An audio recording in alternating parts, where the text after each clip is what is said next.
Добрый день, уважаемые коллеги. Я позволю себе представиться. Меня зовут Бабак Сергей Львович. Я являюсь профессором кафедры фтизиатрии и пульмонологии лечебного факультета Московского государственного медико-стоматологического университета имени Евдокимова. И сегодняшнее с вами небольшое занятие, как бы практическое занятие, я бы сказал даже, будет посвящено современной терапии кашля. Я бы хотел бы рассмотреть на этом занятии новую лечебную парадигму, которая связана с немедикаментозной коррекцией кашля у пациентов, имеющих хроническую гиперсекрецию слизи. И прежде чем начать с вами разговор на эту тему, я хотел обратить ваше внимание, что очень часто великое совершается путем сложения вместе частей малого. И представляю вам картину Винсента ван Гога «Звездная ночь», когда каждый элемент этой картины, эта малая частица, совмещаясь вместе, формирует красоту, общую красоту этой картины. Именно так обстоит дело с той проблемой, на которой я собираюсь с вами поговорить. Я собираюсь с вами поговорить по ключевым точкам. Они связаны с мукоциллярным клиренсом и кашлем. Я бы хотел остановиться на строении функции и клиническом значении этого феномена. Насколько важна респираторная физиотерапия.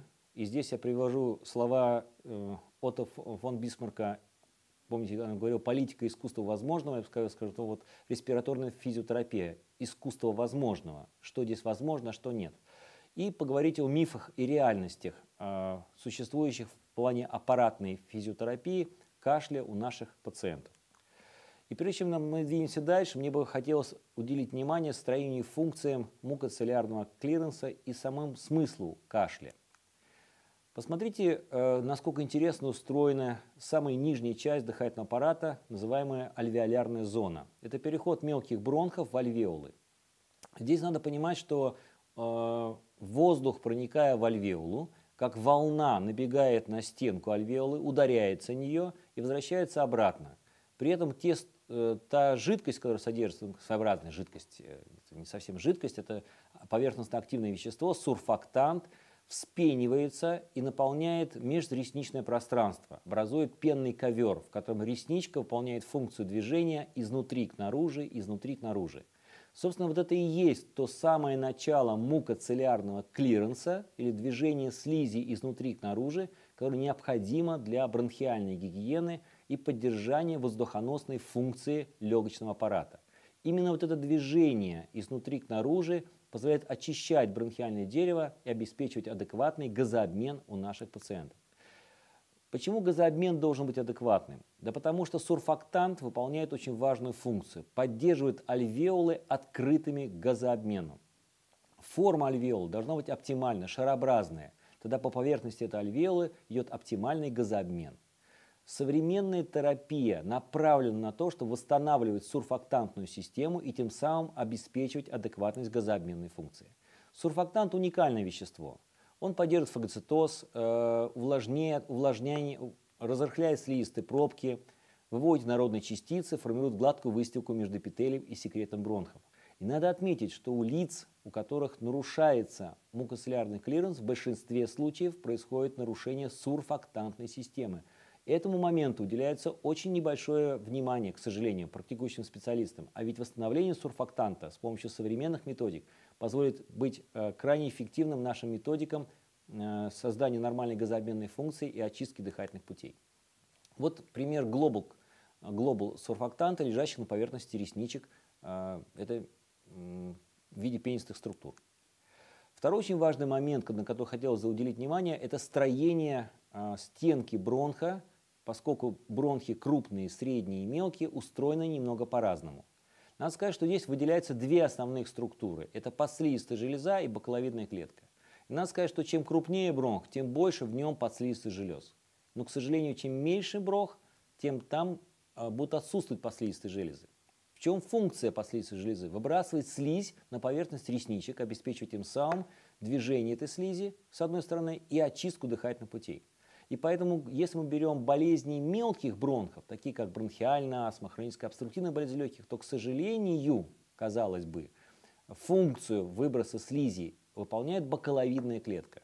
И поэтому совершенно определенная группа муколитиков, работающая с бакаловидной клеткой, должна быть доминантой в решении вопроса нормализации этой вязкости этой слизи и формирования мукоциллярного клиренса.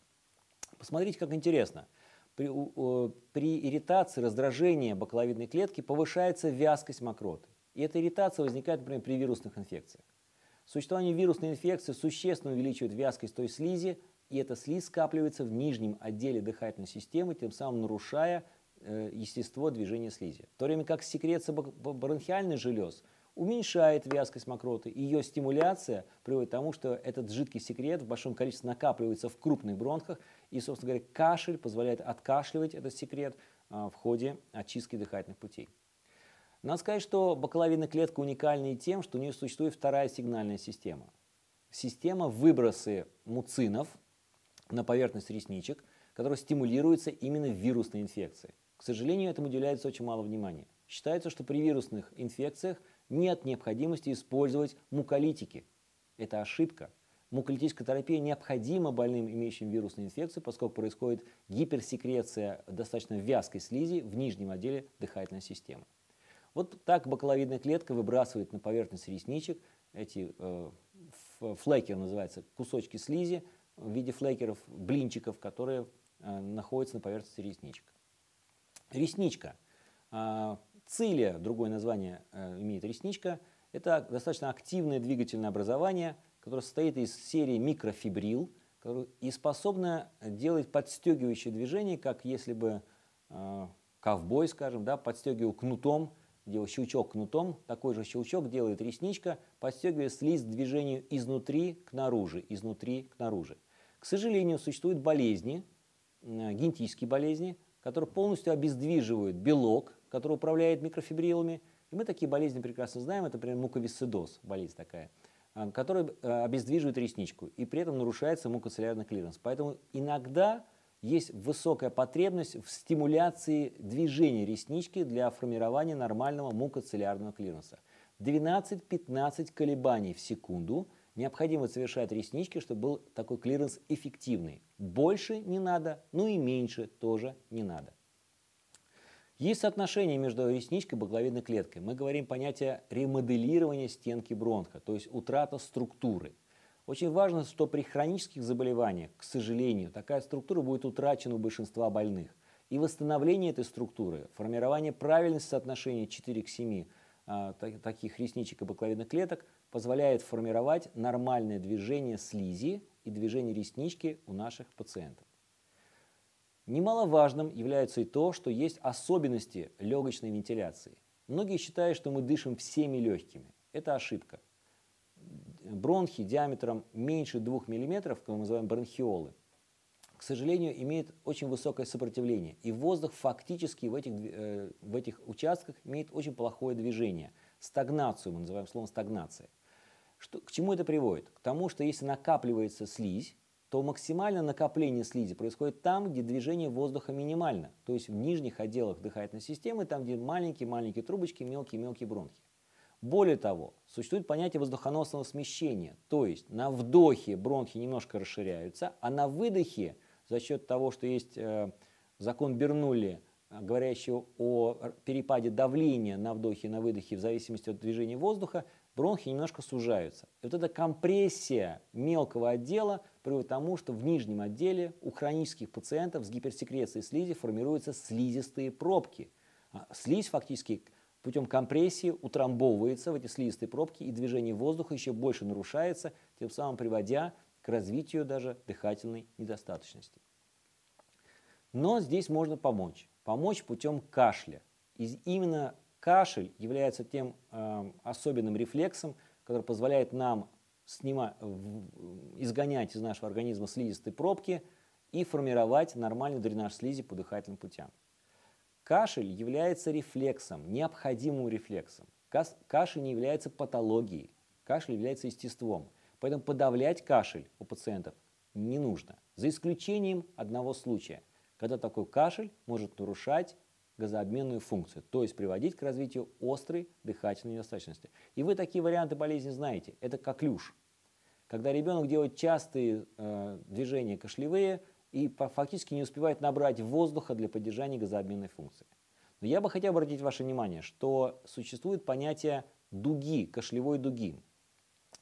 И в желудке, и в легких существует единая дуга, замыкающаяся на Варолевом мосту, и мы называем эту дугу кашлевой и рвотной. Дело в том, что и рвота, и кашель стимулируются одинаковым одной рецепторной дугой. И многие препараты, которые мы называем условно муколитиками, на самом деле являются рвотными средствами и в большой дозе вызывают рвоту. Пример. Если мы возьмемся перевести слово термопсис на русский язык, то окажется, что это мышатник рвотный, и у мышей это вещество вызывает рвоту. Поэтому истинных муколитиков, веществ, которые способны стимулировать клиренс мукоциллярный, мукокинез, на самом деле не так много. И они делятся на вазициноиды и тиоловую группу. Поэтому их надо использовать для осуществления правильного движения слизи по дыхательным путям. Очень важно понимать, зачем мы кашляем и как мы кашляем. Посмотрите, как интересно формируется представление о клиническом значении кашля. Задача во время кашля пациента откашлять ту слизь, которая поднялась до верхнего отдела дыхательных путей. И при этом нужно откашлять ее открытым горлом. То есть фактически совершить некий маневр резкого изгнания воздуха из дыхательных путей вместе со слизью при открытом горле. Такой маневр называется маневром Хаффинга. Этому надо учить ваших пациентов. К сожалению, не все пациенты владеют этим маневром, не все знают, как это правильно делается. И такой цикл правильного откашливания называется активный цикл дыхательной техники, включающий в себе контроль дыхания, то есть когда воздух должен попадать в нижний отдел дыхательной системы, контроль расширения грудной клетки, когда грудная клетка должна совершать большие, хорошие экскурсионные характеристики, и далее следует хаффинг или резкое откашливание слизи, поднявшейся до верхних отделов дыхательной системы. Но если пациент ваш не сможет этого сделать, по ряду причин, усталость дыхательной мускулатуры, тяжелое состояние больного, можно ли обеспечить вот это движение другими средствами? И тут мы встаем на позицию того, что есть понятие респираторной физиотерапии, которая необходима нашим больным для правильного откашливания секрета. Но без понимания того, что такое секрет, опять не будет цельного представления об этой проблеме. Трахеобронхиальный секрет состоит из муцинов. Муцины – это сложные белки с огромной молекулярной массой, с тандемными повторами, в которых накапливается жидкость. Хитрость заключается в том, что внутри бронхиального дерева температура составляет 37,4 градуса при влажности в 99%. Понижение температуры приводит к изменению влажности, а значит слизь, отдавая воду, начинает быть липкой, вязкой и приводит к застою слизи. Поэтому поддержание влажности и поддержание температуры внутри бронхиального дерева в том числе обеспечивается правильным составом муцинов. Я хотел привести пример разницы между трахеобронхиальным секретом и мокротой. То есть многие путают эти понятия и считают, что это одно и то же. Это ошибка. Трахеобронхиальный секрет или нормальная слизь состоит из гидрофильных сиаломуцинов. Что это значит клинически? А это означает, что момент, когда у пациента температура или когда у него вирусная какая-то реакция, когда вырабатываются гидрофильные сиаломуцины в большом количестве, чтобы их разжижить, достаточно выпить воды. И эта вода, проникая в гидрофильные, любящие воду сиаломуцины, разжижает эти сиаломуцины, они легко дренируются. В то время как мокрота или патологическая слизь состоит из гидрофобных фукомуцинов. К сожалению, разжижить их с помощью воды практически невозможно. Здесь необходимо применять специальные фармакологические средства, о которых я уже говорил, истинные муколитики, вазициноиды или тиоловую группу, для того, чтобы разбивать гидрофобные фукомуцины на фрагменты и создавать определенную вязкость этой слизи. Когда же нарушается у нас мукоциллярный клиренс? К удивлению, большинство нарушений мукоциллярного клиренса возникает по причине ятрогенной. В особенности, когда мы вводим, интубируем больного, трахеостомируем больного, и поэтому у этой группы пациентов максимально нарушается дренаж слизи по дыхательным путям. На втором месте стоит повышение температуры. Казалось бы, вот пневмония, воспаление легких с высокой температурой будет ли вызывать нарушение дренажа слизи? Ответ очевиден – будет.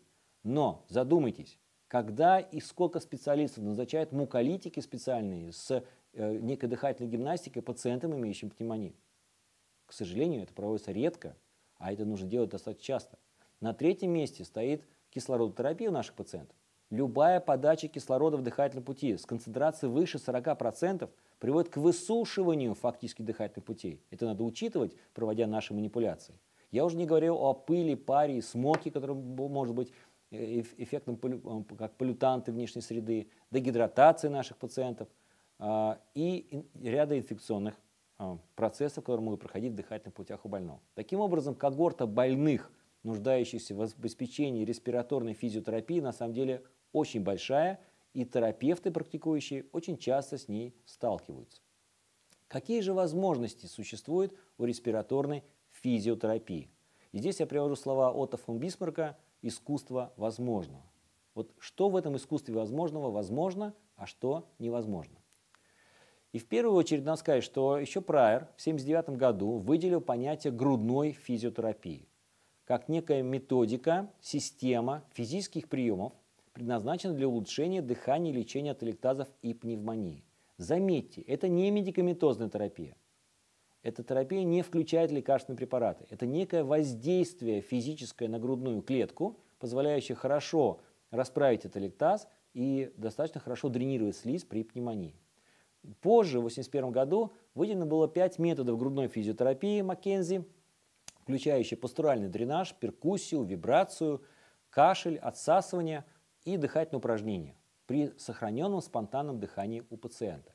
Надо сказать, что в общем вся респираторная физиотерапия делится на две большие группы. Это легочные комплексы и дыхательные комплексы. Говоря еще в более обобщенном варианте, это дренажные комплексы и вентиляционные комплексы. И это является естеством, это является нормой поведения врача на современном этапе. Под словом дренажные комплексы мы принимаем комплекс мер, обеспечивающий нормализацию мукоциллярного клиренса. А под вентиляционными комплексами это, собственно говоря, проведение неинвазивной вентиляции легких, нормализующей газообмен у нашего пациента. Это совершенно две разные группы. И мы сегодня с вами будем говорить о легочных комплексах, позволяющих сделать хороший дренаж по бронхиальному дереву. Главными задачами легочных комплексов является мобилизация секрета, продвижение секрета из нижних отделов дыхательных путей до верхних и удаление собравшегося секрета из верхних зон путем специально кашля. Таким образом, почему важна вот эта вся методика? Да потому что порочный круг воспаления включает в себя два основных этапа. Это застой слизи, гиперсекрецию слизи, как неотъемлемую часть порочного воспалительного процесса. Да, можно бороться с воспалением, да, можно бороться с обструкцией бронхов, да, можно улучшать легочную функцию, да, можно уменьшать повреждения легких. Но это будет невозможно, если вы не нормализуете застой слизи и не уменьшите гиперсекрецию ее в просвет бронхиального дерева. И насколько это важно бывает для наших больных. И вот исследование, сделанное в 1996 году, Вестбол, показывает, что число госпитализаций у мужчин и женщин, у которых просто имелось накопление секрета или гиперсекреция, посмотрите, у женщин почти в 5 раз чаще происходит, а у мужчин почти в 4 раза чаще, чем у лиц, не имеющих этой гиперсекреции или накопления мокроты. Была сделана поправка на наличие инфекции, температуры и так далее, обострение болезни. Просто накопление секрета в 5 раз чаще, например, у женщин вызывает госпитализации и обострение болезни, чем если бы этой гиперсекреции не было.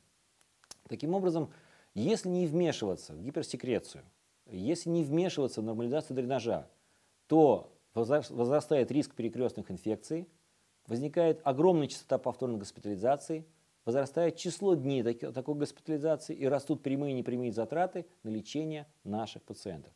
Поэтому не делать этого нельзя. Но вопрос, как осуществить правильный подход в лечении больных. Все дело в том, что легкое не бывает поражено в одном месте одинаково. Есть разнородность поражения легкого при болезненном состоянии. Так, например, может быть зона ателектаза сочетаться с зоной экспираторного клапана, с зоной обструкции, и наши методики должны устранять большинство поврежденных моментов, большинство зон повреждения. То есть методики не должны быть направлены только на один компонент, они должны учитывать многообразие повреждения зон легкого и воздействовать на большинство из них. Можно ли это сделать? И здесь возникает вопрос о современной аппаратной терапии кашля, насколько она уместна и возможна. Здесь я привожу слова Теодора Рузвельта: «Делай, что можешь, с тем, что имеешь, там, где ты есть». Вот может ли терапевт современный сделать такие вещи? И первое, что я хотел бы сказать, что это возможно. Есть ряд методик, легко исполнимых на уровне терапевта, и первая из них – это гиперинфляционная или объеморасширяющая терапия. О чем мы говорим? Мы говорим о том, что существует понятие расправления ателектаза путем вдыхания порции воздуха, поддерживающей газообменную функцию. Это мотивирующий вдох спирометры. Такое вот название длинное, пространное, мотивирующий вдох, но смысл сводится к следующему. Пациент на вдохе пытается расправить легкие и вдохнуть максимальное количество воздуха, удерживая диафрагму в самой нижней позиции, тем самым расправляя ателектазы. Когда это важно? Это важно в предоперационном скрининге, это важно в послеоперационных легочных осложнениях, при наличии ателектаза после абдоминальных операций, хирургического вмешательства и так далее. Заметьте, очень часто больные хирургического профиля в послеоперационном периоде надувают шарик. Это обратное действие. Нужно не надувать шарик, а вдувать воздух в себя, расправляя легкое, расправляя ателектаз. Это совершенно обратное действие. Насколько это эффективно? Посмотрите, последние исследования показывают, что расправление ателектазов очень важно при рестриктивных легочных нарушениях, с дисфункцией диафрагмы и респираторной мускулатуры, а также при проведении аортокоронарного шунтирования. Потому что большинство больных, например, после такой манипуляции имеют ателектазирующиеся легкие и практически нарушается газообмен у них. Применение этих простых методик, мотивирующей вдох спирометрии, позволяет существенно изменить дренаж слизи и повысить газообменную функцию таких больных.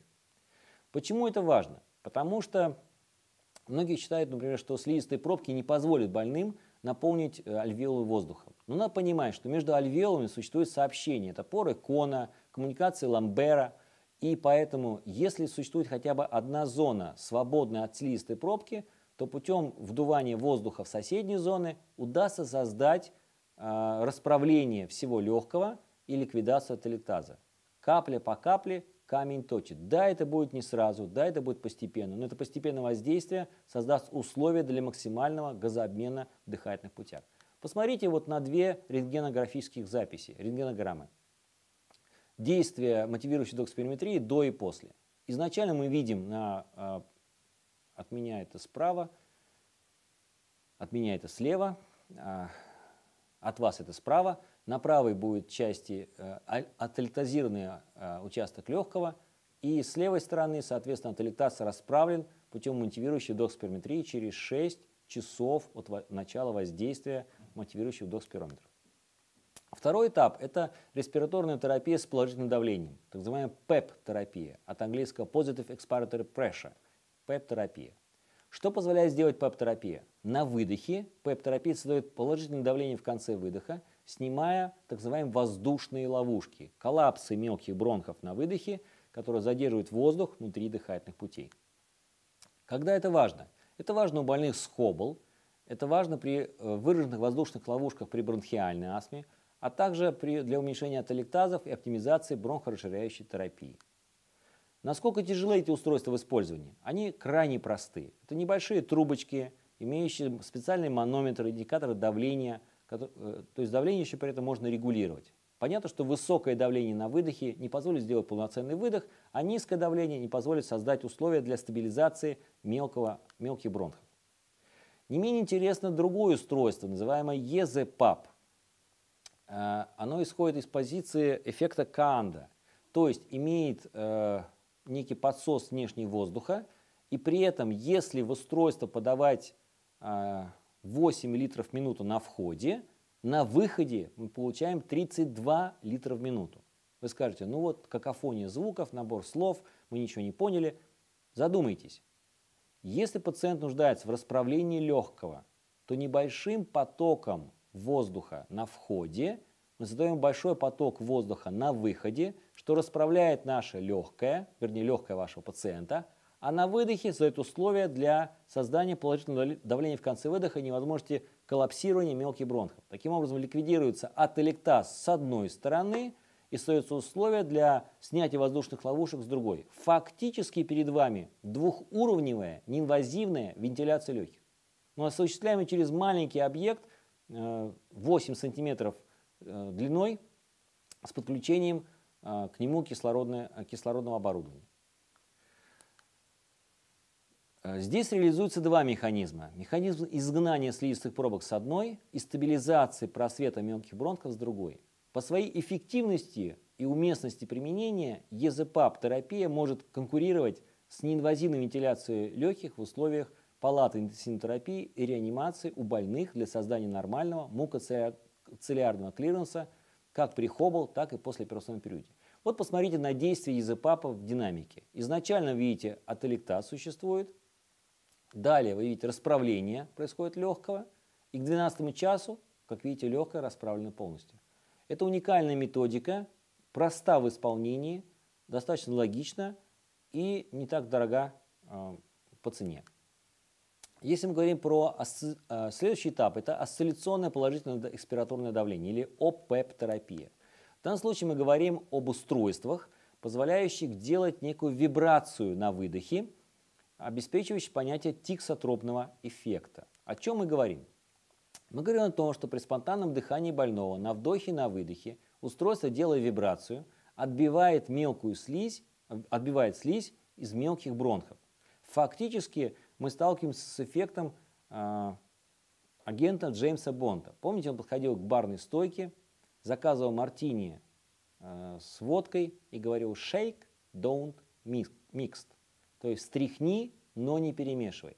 Вот эти маленькие удары, совершающие этим устройством по мокроте, встряхивают секрет и создают условия тиксотропного эффекта, разделяя слизь на фракции, тем самым слизь разжижается.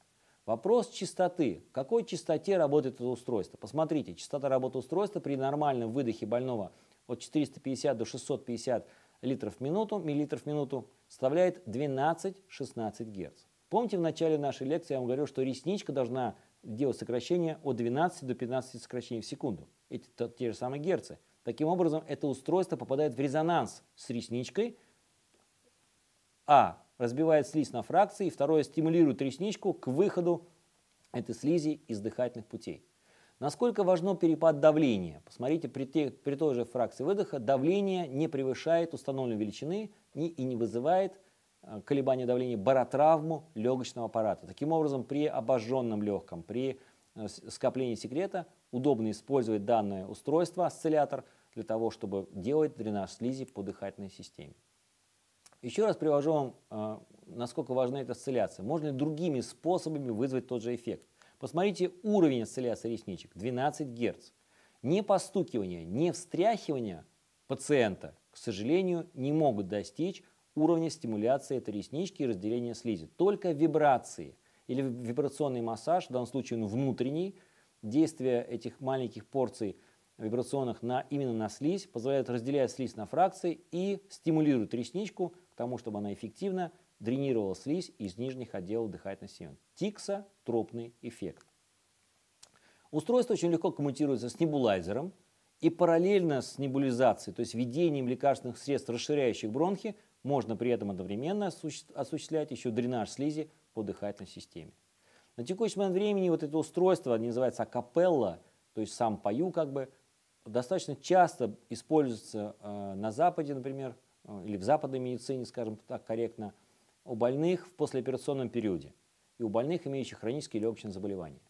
Вот посмотрите применение этих устройств, ЕЗПАПа и акапеллы, например, у больных с трахеостомой. Дело в том, что у этих пациентов максимально нарушается дренаж слизи. И, казалось бы, это катастрофа. Но применение этих устройств позволяет с высокой эффективностью создать эффект дренажа слизи через трахеостому, что является важным в ведении пациентов этой группы. Насколько эффективна бывает эта вещь? Посмотрите по объему выделения секрета, обычный дневной диапазон у пациентов за 14 дней и при использовании акапеллы. Практически в 2 раза больше идет продукция секрета, то есть экспекторация секрета при использовании устройства под названием акапелла. Есть и другие методы, кроме акапеллы, например, флаттеры, такие как рожок. Здесь используется уже вибрация, существующая при движении воздуха через мягкое препятствие, так называемая вибрационная часть. Напоминает альпийский рожок. Или же есть понятие флейты. Здесь нужно издавать звуки. Например, шипящие звонкие звуки тоже позволяют путем вибраций выгоняя слизь из дыхательных путей. Но, конечно, эффективность этих методик значительно ниже, чем осцилляционные устройства или акапелла. Какой же клинический алгоритм можно предложить нашим современным терапевтам в респираторной физиотерапии? Он состоит из превентивной и лечебной тактики. Посмотрите, как очень просто мы можем разделить эти тактики по основному клиническому вопросу. Если вопрос поставлен, имеет ли ваш пациент нормальную инспираторную емкость в период мотивирующей вдохоспирометрии и способен ли задержать дыхание на высоте вдоха, при ответе «да» мы можем использовать для эффекта мотивирующий вдох-спирометры. При ответе «нет» мы используем устройство нагнетания воздуха в дыхательном пути с созданием положительного давления в конце выдоха. Лечебная же тактика связана с тем вопросом, что имеет ли пациент хроническое нарушение секреции и экспекторации мокроты. Это часто хронические легочные заболевания. При ответе «да» мы используем уже вибрационное устройство по типу акапеллы, а при ответе «нет» системы ПЭП-терапии, то есть создание положительного давления в конце выдоха с эффектом флотации, например, ЕЗПА. Если мы говорим про физиотерапию в условиях стационара, когда мы говорим про абдоминальную хирургию, хирургию пищевода, лобэктомию, пульмонэктомию и так далее, хирурги, то здесь очень важно объем воздуха для расширения легкого. Если объем больше 10 см кубических на килограмм веса, то применимы системы акапелла. Видите, сеансы 4 раза в день в течение 5 дней позволяют создать устойчивый дренаж. Но если мотивирующий вдох-спирометрия дает меньший объем, то здесь необходимо нагнетание воздуха в дыхательном пути и используется системой только ЕЗПАПа. При нормализации объема больше 15 см кубических на килограмм веса возможно два ответа. Если нормализация этого объема произошла, то можно использовать превентивную стратегию, о которой я говорил ранее, а если нет, необходима, к сожалению, неинвазивная вентиляция легких, кислородотерапия и создание условий для нормализации проходимости воздуха по дыхательным путям у такого больного, потому что сам он с этим, к сожалению, справиться не сможет. Какие же еще методы существуют аппаратной физиотерапии? И здесь важно, что на современном этапе мы располагаем в Российской Федерации уникальными устройствами, называемые перкуссионеры и так называемые кофассисты или помощники кашля. Остановлюсь кратко на понятии интрапульмональной перкуссионной вентиляции легких или перкуссионере. Это методика, уникальная методика, предложенная Форестом Бёрдом в 1980 году, включает небольшие маленькие объемы воздуха, которые попадают в дыхательные пути с высокой частотой, но при нулевом давлении. Таким образом формируется дыхательный цикл с одной стороны и дренаж слизи с другой. Как видите, это устройства портативные, небольшого размера, и фактически все вещи происходят через своеобразные фазитроны. Это устройство подачи воздуха в дыхательном пути таким больным. Как видите, очень напоминает небулайзерную терапию, небулайзеры с загубником.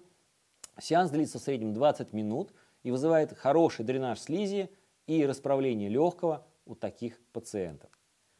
Вот пример, это из нашей клиники, собственные данные, пример использования при хронической обструктивной болезни легких и бронхиальной астме у наших пациентов такой системы для формирования адекватного дренажа слизи по дыхательной системе. Повторюсь еще раз.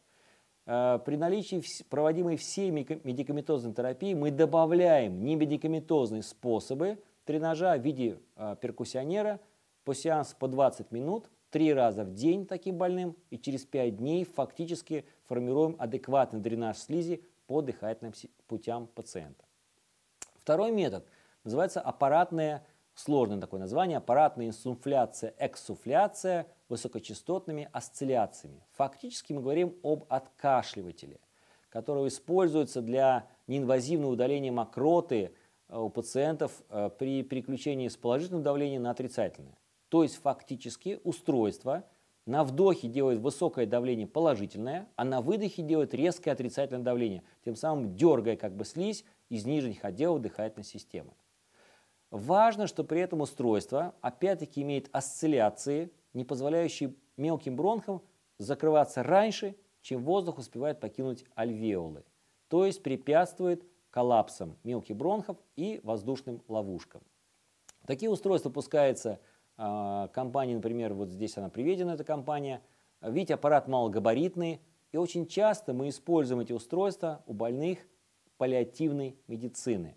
у трахеостомированных пациентов, у которых максимально затруднен клиренс по дыхательным системам. Инородная трубка, стоящая в дыхательных путях, препятствует нормальному дренажу слизи и нужно создать максимальные условия для экспекторации этого вязкого секрета из дыхательных путей. Вот пример того, как это можно сделать. Как видите, пациент самостоятельно или в присутствии медицинского персонала, когда он обучается, может через маску или через специальный шланг, подключаемый к трахеостоме, проводить элементы колебания этого давления, подбирать себе наиболее удачное для себя давление для создания дренажа слизи по дыхательной системе.